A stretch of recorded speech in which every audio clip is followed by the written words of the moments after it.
I didn't say that I'll be for 4 years. I'm saying this is the term, that maximum that one can grow. Right. But that's not our intention. Our intention to get it done as quickly as possible. আমি নিশ্চিত নই সংস্কার প্রস্তাব সমূহ বাস্তবায়নের সুযোগ আমরা কতটুকু পাবো, তবে আমি আপনাদের কথা দিচ্ছি, আপনারা সুযোগ দিলে প্রয়োজনীয় কিছু অত্যাবশ্যকীয় সংস্কার কাজ শেষ করেই আমরা আপনাদের কাঙ্ক্ষিত নির্বাচন আয়োজন করব।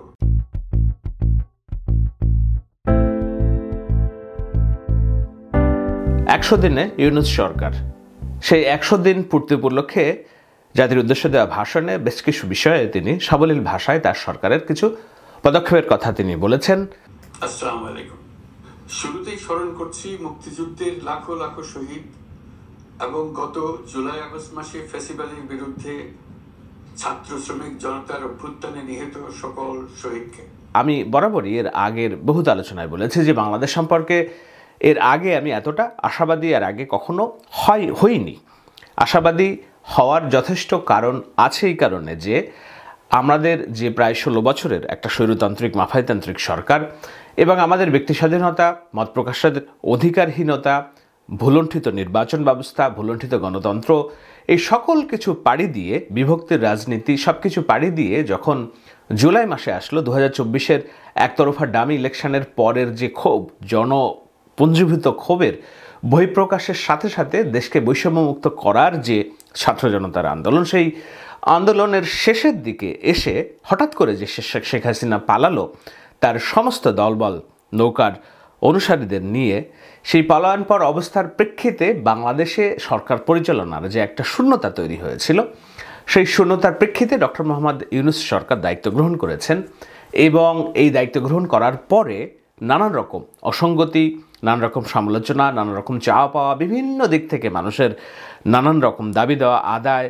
একটা আইন শৃঙ্খলাহীনতা, রাষ্ট্রহীনতা, নিরাপত্তাহীনতা, অর্থনৈতিক বিপর্যয় সব কিছু মিলিয়ে একটা অস্বস্তিকর পরিবেশ যে ছিল। এরপরেও যেই অর্জন আমাদের, যেই স্বাধীনতা আমাদের, মত প্রকাশের স্বাধীনতা, দেশকে নিয়ে ভাবার স্বাধীনতা, তারুণ্যের নেতৃত্বকে এগিয়ে নিয়ে যাওয়ার স্বাধীনতা, বাংলাদেশের সবার মানবিক মর্যাদাবোধ প্রতিষ্ঠিত হওয়ার স্বাধীনতা, বৈষম্যহীন বাংলাদেশ প্রতিষ্ঠা হওয়ার যে স্বাধীনতা, সেই স্বাধীনতার স্বপ্ন আমরা পেয়েছি এই যে হাসিনা এবং তার নৌকার অনুসারীরা পালিয়ে যাওয়ার প্রেক্ষিতে। এই জন্যই আমি বলেছি বারবার যে বাংলাদেশকে নিয়ে এর চেয়ে বেশি আশাবাদী এর আগে আমি কখনো হইনি। আমাদের কিছু সংশয় আছে, কিছু সমালোচনা আছে, কিছু অতৃপ্তি আছে, কিন্তু মোটা দাগে রাষ্ট্র পরিচালনা একটা দুরূহ বিষয়। রাষ্ট্র পরিচালনার বাইরে যে যখন থাকেন তখন নানান বিষয়ে কথা বলা যায়, নানান বিষয়ে উৎসাহ, ক্ষোভ, ঘৃণা প্রকাশ করা যায়, কিন্তু রাষ্ট্র পরিচালনার যখন করা লাগে তখন অনেক বিষয়ের সন্নিবেশ, সম্মিলন ঘটাতে হয়। স্থিতিশীলতা, জনমনের নিরাপত্তাহীনতা নিরসন করা, অর্থনৈতিক মুক্তি, জনগণের কাঙ্ক্ষিত চাহিদা, চাওয়া পাওয়া, সংস্কার, এই সব কিছুই একসাথে সম্মিলন করাটা একটা দুরূহ কাজ, চ্যালেঞ্জ। সেই চ্যালেঞ্জটা ইউনূস সরকার 100 দিনে অর্থাৎ 3 মাস 10 দিন পরে কিভাবে তারা পালন করছে সেটির ব্যাখ্যা আমি যতবার শুনছি এবং তার বক্তব্য আজকে শোনার পর আমার সে আত্মবিশ্বাস যে দেশ সঠিক পথেই আছে, দেশ এগিয়ে যাবে এবং বাংলাদেশের তারুণ্য, বাংলাদেশের নেতৃত্ব নিয়ে আত্মবিশ্বাস অনেকখানি আমার বেড়ে গিয়েছে। সেটি বলার জন্য আজকের আলোচনা। প্রতিটি হত্যার বিচার আমরা করবই। জুলাই আগস্ট হত্যাকাণ্ডের বিচারের যে উদ্যোগ আমরা নিয়েছি তার কাজও বেশ ভালোভাবে এগিয়ে যাচ্ছে। প্রথিত স্বৈরাচার শেখ হাসিনাকেও আমরা ভারতের কাছ থেকে ফেরত চাইব। কেবল জুলাই আগস্ট হত্যাকাণ্ডই নয়, আমরা গত 15 বছরে সব অপকর্মের বিচার করব। ডক্টর ইউনূস বলেছেন যে অনেক বিষয়ে অ্যাড্রেস করেছেন তিনি। প্রথমত তিনি বলেছেন যে বাংলাদেশের নির্বাচন এবং সংস্কার নিয়ে মানুষের মূল যেই আগ্রহের জায়গাটা সেটি তিনি ব্যাখ্যা দিয়েছেন। সে জায়গায় তিনি বলছেন, আমরা আশা করছি নির্ধারিত সময়ে ডিসেম্বর-জানুয়ারির মধ্যেই সংস্কার কমিশনগুলো তাদের সুপারিশমালা সরকারের কাছে পেশ করতে পারবে। তাদের সুপারিশ নিয়ে আমরা রাজনৈতিক দলগুলোর সঙ্গে ক্রমাগতভাবে আলোচনায় বসব। সকলের ঐক্যমত্যের ভিত্তিতেই আমরা সংস্কার প্রস্তাব চূড়ান্ত করব। নির্বাচন কবে হবে এই প্রশ্ন আপনাদের সবার মনে আছে, আমাদের মনেও সারাক্ষণ আছে। আপনারা লক্ষ্য করেছেন নির্বাচন আয়োজনের লক্ষ্যে আমরা প্রয়োজনীয় পদক্ষেপ নিতে শুরু করেছি। কয়েকদিনের মধ্যে নির্বাচন কমিশন গঠন হয়ে যাবে। তারপর থেকে নির্বাচন আয়োজন করার সমস্ত দায়িত্ব তাদের উপর বর্তাবে। নির্বাচন কমিশন ভোটার তালিকা হালনাগাদ সহ আরো কিছু কাজ শুরু করে দিতে পারবে, যা একটা অবাধ নির্বাচনের সাথে সরাসরি সম্পৃক্ত। প্রথমবারের মতো প্রবাসী বাংলাদেশিরা পোস্টাল ব্যালটের মাধ্যমে যাতে তাদের ভোটাধিকার প্রয়োগ করতে পারে, সে লক্ষ্যেও সরকার কাজ করছে। তবে আমরা মনে করি না যে একটা নির্বাচন কমিশন গঠন করে দিলেই নির্বাচন আয়োজনে আমাদের দায়িত্ব শেষ। ডক্টর ইউনূস বলছেন, নির্বাচন নিয়ে আপনাদের সকল বক্তব্য নির্দ্বিধায় বলতে থাকুন, সবার মনের কথা তুলে ধরুন। আমার অনুরোধ, সংস্কারের কথাটাও একই সঙ্গে বলুন। বলতেই হবে আমাদের সংস্কারের কথা। সংস্কারকে পাশ কাটিয়ে যাবেন না। নির্বাচনের কথা বলার সঙ্গে নির্বাচনের অন্য ক্ষেত্রে সংস্কারের কথাটি বলুন। সংস্কার হলো জাতির দীর্ঘমেয়াদী জীবনী শক্তি। সংস্কার জাতিকে, বিশেষ করে আমাদের তরুণ তরুণীদেরকে নতুন পৃথিবী সৃষ্টির সুযোগ দেবে, জাতিকে বঞ্চিত করবেন না। খুবই মূল্যবান কথা। সংস্কার হচ্ছে আমাদের জীবনী শক্তি। আমরা যদি কোনো রকম পরিমার্জন কিংবা আমাদের সময়ের সাথে সঙ্গতিপূর্ণ বিষয়গুলোকে অ্যাডজাস্ট না করতে পারি আমাদের রাজনৈতিক পথ চলায়, মানুষের অধিকার প্রতিষ্ঠায়, সরকার ব্যবস্থাপনায়, তাহলে কোনোদিনই মুক্তি ঘটবে না, আমাদের চাওয়া পাওয়ার পূরণ হবে না। সেজন্য সংস্কারের যে আকাঙ্ক্ষা, চাহিদা, এটা বজায় রাখতেই হবে, কিন্তু মাত্রাটা ঠিক করতে হবে যে না, কতটুকু সংস্কার আমরা চাই, কতটুকু সম্ভব। এবং এমন সংস্কার না যে এক গোষ্ঠী বলছে এরকম, আরেক গোষ্ঠী বলছে এরকম, আরেক গোষ্ঠীর এরকম। কোনো গোষ্ঠীর একক চাহিদা কখনোই পূরণ করা সম্ভব হবে না, যেহেতু এটি একটি নানা দেশ, নানা ধর্ম, নানা পথ মতের সম্মিলনে একটি জাতিগোষ্ঠী এবং একটি ধর্ম, 18 কোটি মানুষ। সুতরাং একক কোনো গোষ্ঠীর চাওয়া পূরণ হবে না, কিন্তু যে সকল গোষ্ঠী, যত গোষ্ঠী আছে, সবাই তাদের মত প্রকাশ করবে এবং সেখান থেকে সম্মিলিতভাবে যেই বিষয়গুলো সামনে আনার দরকার, সেগুলো যেন আমরা আমাদের তালিকায় অন্তর্ভুক্ত করতে পারি সামনে এগিয়ে যাওয়ার জন্য, সে বিষয়টি তিনি বলেছেন। সংস্কার নিয়ে তিনি আরও কয়েকটা কথা বলেছেন। তার মধ্যে আরেকটা হলো যে নির্বাচন আয়োজনে যে সংস্কার কমিশনের সুপারিশমালায় রাজনৈতিক দলসমূহ এবং দেশের সকল মানুষের মতামত অপরিহার্য, সেই কমিশন হলো সংবিধান সংস্কার কমিশন। এই সুপারিশমালার যে অংশ সকলের কাছে গ্রহণযোগ্য হবে, তার ভিত্তিতে নির্বাচনী আইন সংশোধন করতে হবে। সমান্তরালভাবে ভোটার তালিকাও হালনাগাদ করার প্রক্রিয়া চলতে থাকবে। আমি নিশ্চিত নই সংস্কার প্রস্তাব সমূহ বাস্তবায়নের সুযোগ আমরা কতটুকু পাবো, তবে আমি আপনাদের কথা দিচ্ছি, আপনারা সুযোগ দিলে প্রয়োজনীয় কিছু অত্যাবশ্যকীয় সংস্কার কাজ শেষ করেই আমরা আপনাদের কাঙ্ক্ষিত নির্বাচন আয়োজন করব। তো এই প্রসঙ্গে আমরা একটু মতামত জানিয়ে রাখি আমি, যে নির্বাচন এবং ডক্টর ইউনূসের সরকারের যে মেয়াদ, সেটি নিয়ে নানা রকম সমালোচনা আছে এবং আমি নিজেও এই সমালোচনা করেছি যে না, আপনাকে উদ্দেশ্য থাকতে হবে, দিন তারিখ থাকতে হবে, আপনি কতদিন ক্ষমতায় থাকবেন, কতদিন ক্ষমতায় থেকে আপনি প্রয়োজনীয় কাজটা করতে চাচ্ছেন। যদি আপনার সামনে নির্দেশনা না থাকে, তারিখ না থাকে, ডেডলাইন না থাকে, তাহলে আপনি একেবারে এটাকে কি বলে, এইটাকে উদ্দেশ্যবিহীন একটা যাত্রা হয়ে যায় এবং সেখানে অরাজকতা সৃষ্টির চেষ্টা হয়। যদি আপনার সামনে একটা ডেডলাইন থাকে, তাহলে যেসব স্টেক হোল্ডার, যেসব বাহিনী আছে, যেসব সরকার পরিচালনার একেবারে অপরিহার্য কাঠামো আছে, যেমন আমলাতন্ত্র, পুলিশ, সেনাবাহিনী, ব্যবসায়ী সমাজ, সাধারণ মানুষ, সবার মধ্যে একটা দিক নির্দেশনা থাকে। যদি আপনার রোডম্যাপ না থাকে, তো সেই রোডম্যাপ নিয়ে এর আগে ইউনূস সরকার স্পষ্ট করে কিছু বলেননি। এখন তিনি বলার চেষ্টা করছেন যে আমরা একটা প্রক্রিয়ার মধ্যে ঢুকে গিয়েছি, নির্বাচনী প্রক্রিয়ার মধ্যেই ঢুকে গিয়েছি, যেই কারণে আপনারা দেখছেন যে কমিশনগুলো কাজ করছে। সেই কমিশনগুলোর কাজ যখন চূড়ান্ত রিপোর্ট দেবে ডিসেম্বর কিংবা জানুয়ারির মধ্যে, তারপর থেকেই আমরা আনুষ্ঠানিক যাত্রায় শুরু করব।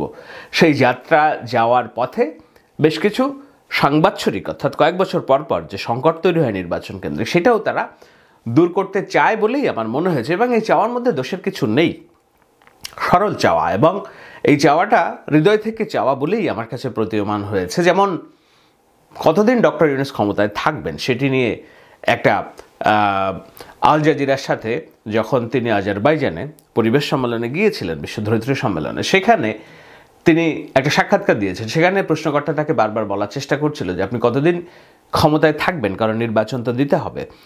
ইউনূস সরকার যে উত্তরটা দিয়েছেন, সেই উত্তরটা যদি একবার শুনি, তাহলে ওই চুম্বক অংশ থেকেই আপনি এই 100 দিনের বক্তব্যে তিনি নির্বাচন ব্যবস্থা নিয়ে যেটা বলেছেন তার উত্তর কিছুটা আমরা পেয়ে যেতে পারি। You must have a sense in your mind about when the right time would be, approximately. No, I don't have any, or certainly a limit as to how long you are prepared to stay. We know as an interim. I think everybody has an interim government. We are not his perpetual government. With a regular government is for 5 years, for example. That's about it. Or the new constitution may say 4 years, probably, because people want to move faster term of the. So it should be under 4 years. That's for sure. It may be less. So it's all question of what people want. The population, the political parties want. If political parties say, forget about it, give the election, let's do it, we'll do it. You have a chance, you didn't take it. So you could be interim head for 4 years, which is pretty much an electoral term, isn't it?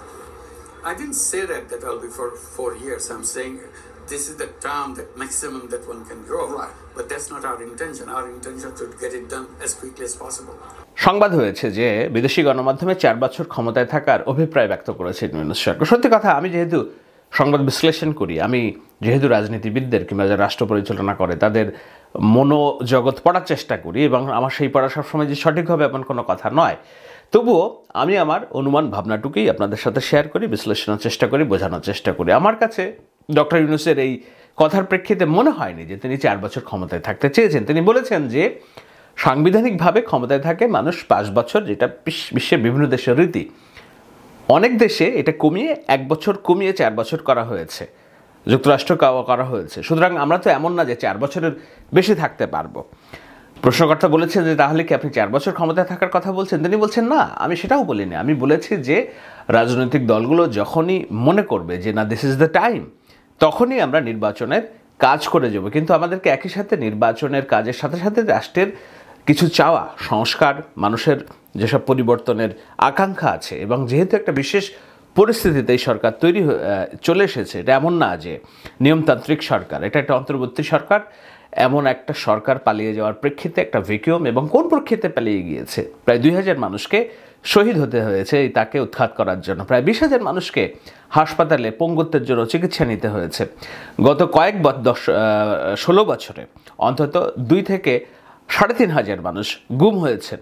তো এই ধরনের প্রেক্ষিতে যেই সরকার পরিবর্তন হয়, পালিয়ে যায়, তার পরিবর্তে নতুন যে সরকারের ব্যবস্থা হবে, যারাই জনগণের ভোটে নির্বাচিত হবে, সেই জনগণের ভোটে নির্বাচিত হওয়ার আগে এই মাঝখানের যে ফেরি অর্থাৎ ব্রিজ, এই জায়গাটিতে কিছু সংস্কার দরকার। না হলে এই ব্রিজটা ভঙ্গুরই থাকবে এবং বারবার এখান থেকে যাতায়াতের সময় জীবনহানি, সংখ্যাহানি তৈরি হবে। সুতরাং অন্তর্বর্তী সরকারের এই সময়টা, এই নির্বাচনী সংস্কারের যে কাজটা, যাতায়াতের জন্য এক মহাসড়ক থেকে আরেক মহাসড়কে ওঠার জন্য একটা ব্রিজ, সেই ব্রিজটা যদি ভঙ্গুর থাকে তাহলে তো ওই মহাসড়কের যাত্রা অনিশ্চিত হয়ে যায়।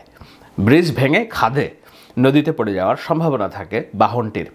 সুতরাং যেই সরকারে আসবে তাদেরকে এই সময়টুকু দিতে হবে, এই সুযোগটুকু দিতে হবে যেন এই অপ্রিয় কাজগুলো বর্তমানে ইউনূস সরকার করে যেতে পারে। এবং সেটা করতে যেয়ে তিনি কি তার সিদ্ধান্ত চাপিয়ে দেবেন বলেছেন, কিংবা ছাত্ররা যেভাবে চায় সেভাবেই তিনি সংস্কার করবেন বলেছেন, কিংবা কোন একটি রাজনৈতিক দল যেভাবে চায় সেভাবেই তিনি সংস্কার করবেন বলেছেন? না, তিনি বলেছেন যে রাজনৈতিক দলগুলো এবং স্টেক হোল্ডার যারা আছে সবার মতামত নিয়েই তিনি এই কাজটা করবেন।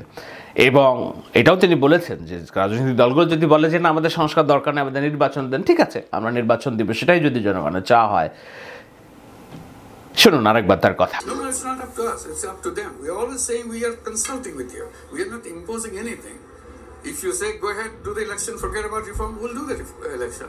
You say no, it's very important because no other government can do that. You're the only lucky government in the whole history that you can do this kind of thing.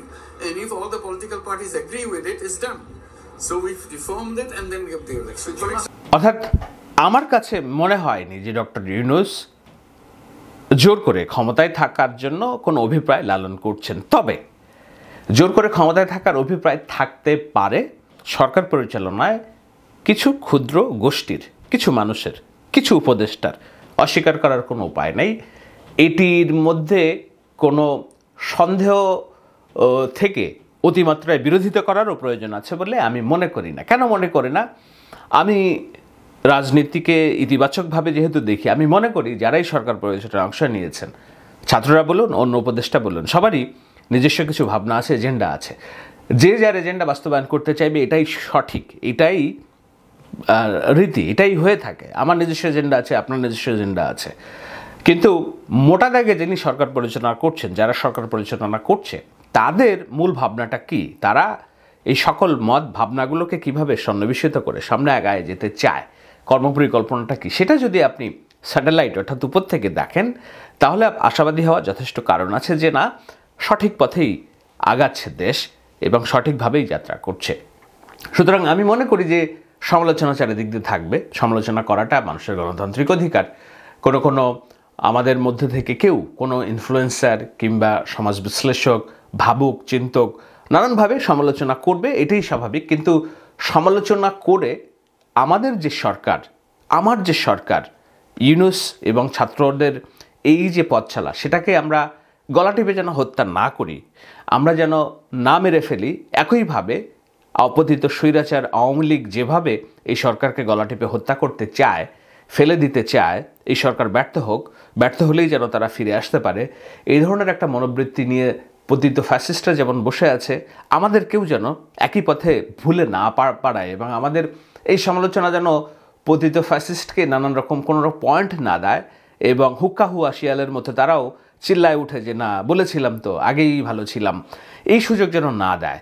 সেটা যেমন মাথায় রাখতে হবে, তেমনি এই সরকার যেন সঠিক পথে চলে, গতিপথ না হারায়, সেজন্য নিয়মতান্ত্রিক গঠনমূলক সমালোচনাটা সেটাও জারি রাখা উচিত বলে আমি মনে করি। কেননা সমালোচনায় কাজ হয়, সরকার কথা শোনে এবং তার দিক নির্দেশনা নির্ধারণ করার জন্য প্রয়োজনীয় উপকরণ পায় আমাদের কথা থেকে। সুতরাং কথা বলাটা জারি রাখেন।